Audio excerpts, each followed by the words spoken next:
Salve Maria Santíssima! Este vídeo foi produzido pelo canal Leitor Católico. Você pode utilizá-lo desde que cite o canal. Para ajudar este conteúdo a chegar em mais pessoas, inscreva-se, deixe o seu like e ative as notificações. Catecismo da Igreja Católica. Prólogo. Pai, esta é a vida eterna, que conheçam a Ti, o Deus único e verdadeiro, e a Jesus Cristo, aquele que enviaste. Deus, nosso Salvador, quer que todos sejam salvos e cheguem ao conhecimento da verdade. Não existe debaixo do céu outro nome dado à humanidade pela qual devemos ser salvos, exceto o nome de Jesus. A vida do homem. Conhecer e amar a Deus. Número 1. Deus, infinitamente perfeito e bem-aventurado em si mesmo, em um desígnio de pura bondade, criou livremente o homem para fazê-lo participar de sua vida bem-aventurada. Eis porque, desde sempre e em todo lugar, está perto do homem. Chama-o e ajuda-o a procurá-lo, a conhecê-lo e a amá-lo com todas as suas forças. Convoca todos os homens, dispersos pelo pecado, para a unidade da sua família, a Igreja. Faz isto por meio do Filho, que enviou como Redentor e Salvador, quando os tempos se cumpriram. Nele e por ele, chama os homens a se tornarem no Espírito seus filhos adotivos e, portanto, os herdeiros de sua vida bem-aventurada. Número 2. A fim de que este chamado ressoe pela terra inteira, Cristo enviou os apóstolos que escolhera, dando-lhes o mandato de anunciar o Evangelho. Ide, pois, fazei discípulos entre todas as nações, e batizai-os em nome do Pai, do Filho e do Espírito Santo. Ensinai-lhes a observar tudo o que vos tenho ordenado. Eis que estou convosco todos os dias, até o fim dos tempos. Fortalecidos com esta missão, os apóstolos foram anunciar a boa nova por toda a parte. O Senhor os ajudava e confirmava sua palavra pelos sinais que a acompanhavam. Número 3. Os que, com a ajuda de Deus, acolheram o chamado de Cristo e lhes responderam livremente, foram, por sua vez, impulsionados pelo amor de Cristo, a anunciar por todas as partes do mundo a boa notícia. Este tesouro recebido dos apóstolos foi guardado fielmente por seus sucessores.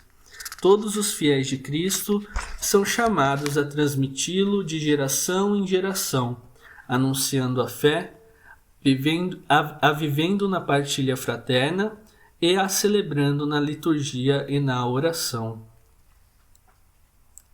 Transmitir a fé, a catequese.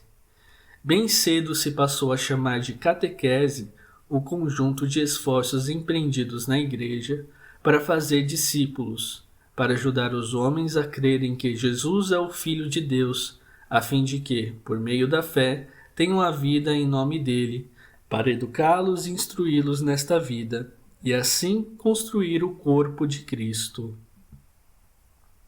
Número 5. A catequese é uma educação da fé das crianças, dos jovens e dos adultos, a qual compreende especialmente o ensino da doutrina cristã, ministrado em geral, de maneira orgânica e sistemática, para o fim de iniciá-los na plenitude da vida cristã. Número 6.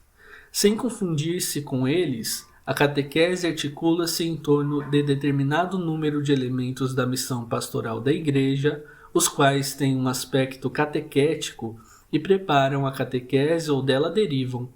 Primeiro, um anúncio do Evangelho ou pregação missionária para suscitar a fé. Busca das razões de crer. Experiência de vida cristã. Celebração dos sacramentos.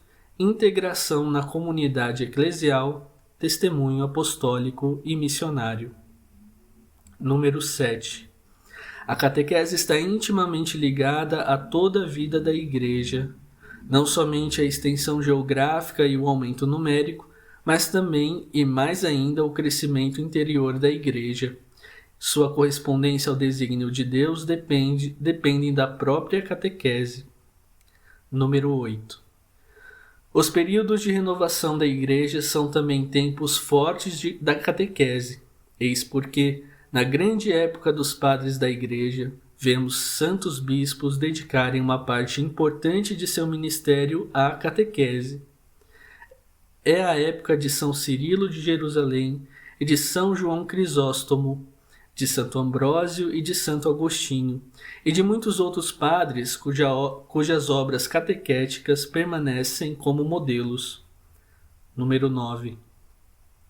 O ministério da catequese sempre colhe dos concílios renovadas energias. O Concílio de Trento constitui, neste ponto, um exemplo a ser sublinhado. Deu à catequese prioridade em suas constituições e em seus decretos. Está ele na origem do catecismo romano, que também leva seu nome e constitui uma obra de primeira grandeza como resumo da doutrina cristã.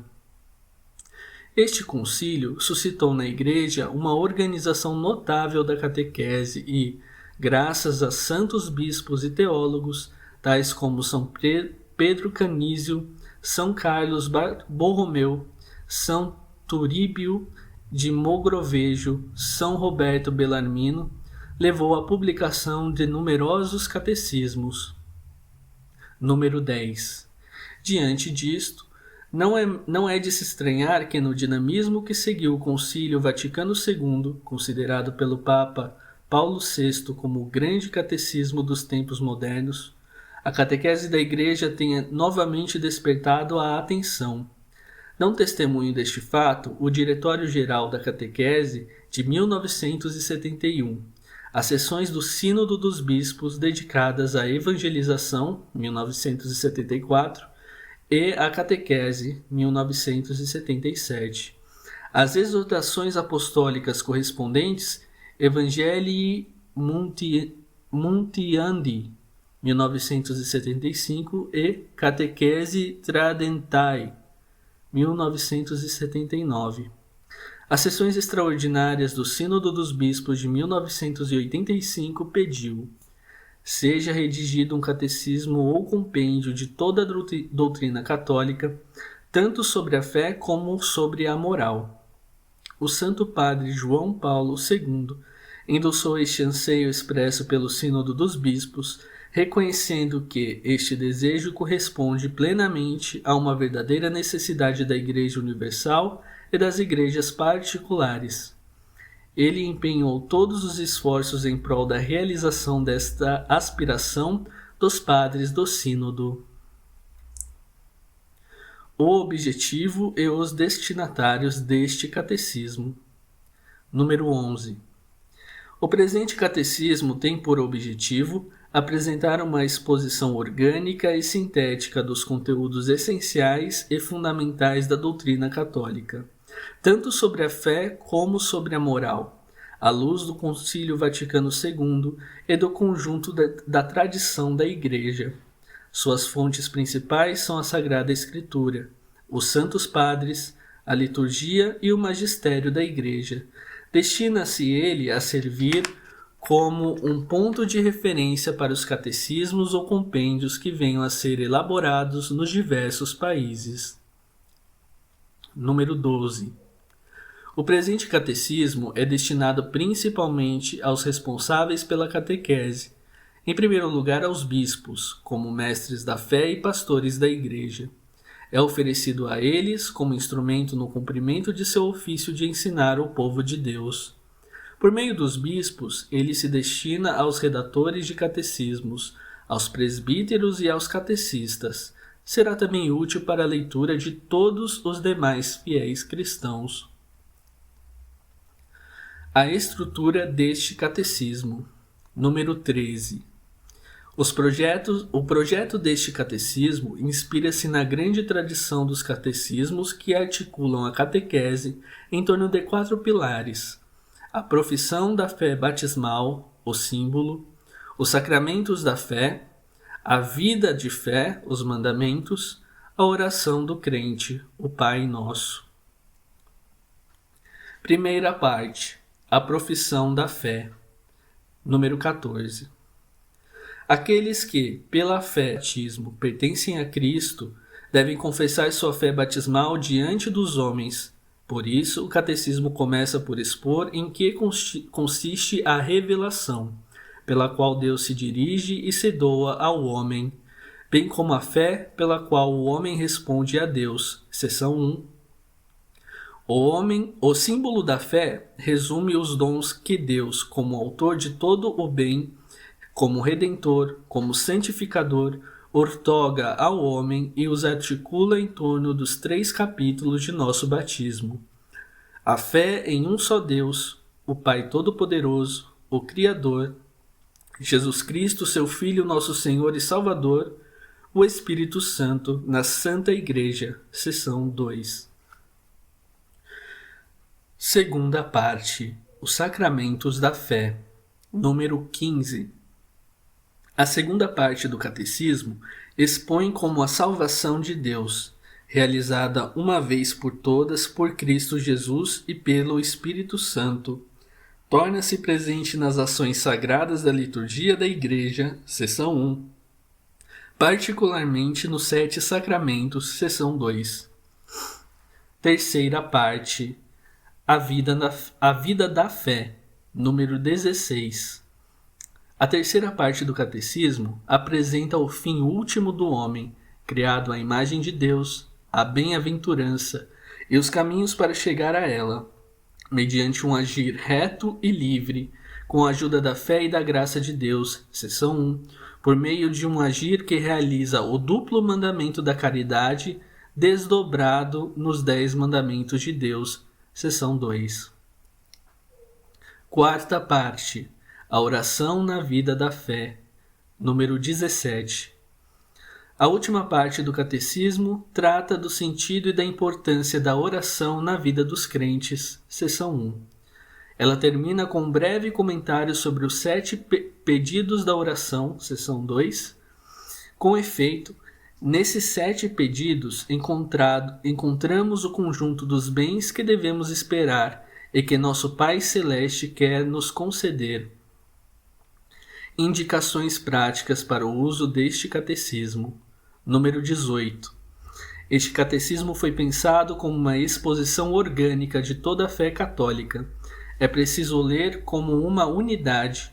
Numerosas referências dentro do próprio texto, bem como o índice analítico no fim do volume, permitem ver a ligação de cada tema com o conjunto da fé. Número 19. Muitas vezes os textos da Sagrada Escritura não são citados literalmente, mas são feitas apenas referências, mediante a indicação CF, para a compreensão mais aprofundada de tais passagens. É preciso consultar os próprios textos. Essas referências bíblicas constituem um instrumento de trabalho para a catequese. Número 20. Quando em certas passagens usa-se graficamente corpo menor, indica que trata-se de opção de tipo histórico, apologético ou de exposições doutrinais complementares. Número 21. As citações em corpo menor de fonte patrísticas, litúrgicas, magisteriais ou hagiográficas são destinadas a enriquecer a exposição doutrinal. Com frequência, esses textos foram escolhidos para uso diretamente catequético. Número 22. No final de cada unidade temática, uma série de textos breves apresentam de modo resumido o essencial do ensinamento. Esses resumos têm por objetivo oferecer fórmulas breves e memorizáveis à catequese local. As adaptações necessárias. Número 23. Neste catecismo, a ênfase é posta na exposição doutrinal. Quer ele ajudar a aprofundar o conhecimento da fé. Por isso mesmo está orientado para o amadurecimento desta fé, para seu enraizamento na vida e sua irradiação no testemunho. Número 24. Por sua própria finalidade, Esse catecismo não se propõe a realizar as adaptações da exposição e dos métodos catequéticos exigidas pelas diferenças de cultura, idade, maturidade espiritual, situações sociais e eclesiais daqueles a quem a catequese é dirigida.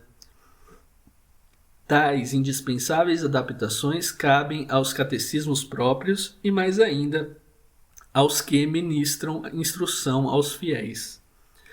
Aquele que ensina deve fazer-se tudo para todos, conforme 1 Coríntios, capítulo 9, versículo 22, a fim de conquistar todos para Jesus Cristo.